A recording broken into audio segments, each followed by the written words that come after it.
I believe I can speak on behalf of not just De Beers, but the mining industry to say to the government and to the college, thank you for making this tool available where we need it. This is a very strong area. Northern Ontario is full of productive people. In the mining industry, it may be the most productive workforce in all of Ontario, if not Canada, when it comes to per capita output by all the employees. So it's key that we can actually have a decision to have an investment close to where we operate with a workforce that we would like to employ on a regular basis, because we know as employers we will have a stable workforce if we can, and I'll use the words of a friend of ours, a colleague of mine, and certainly a good friend of Michael's, if we can employ those people who live within the shadow of the land, we know that they will give us a stable workforce. If they're from Northern Ontario, they want to come back.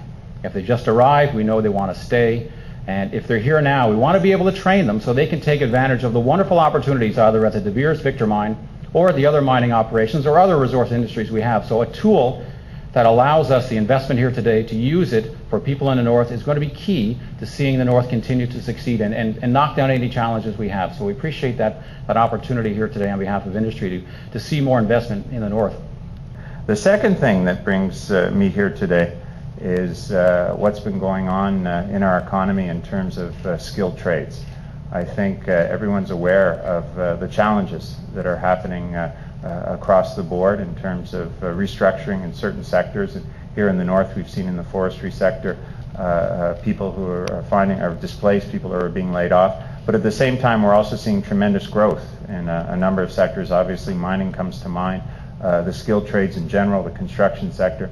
We're actually seeing shortages in many areas, while at the same time we have people who are being laid off. So there's a real impetus to increase the amount of emphasis that we put on training and the training opportunities that are offered.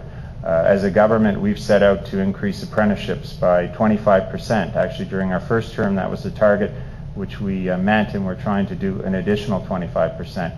And we're working with everyone from young kids all the way through to people who are looking for a second career, a new career in the apprenticeship field. And I always single out Gail Smith here from Skills Canada Ontario, which is an outstanding organization, works with young people all the way down to the 4th grade to tell them about the opportunities that come forward.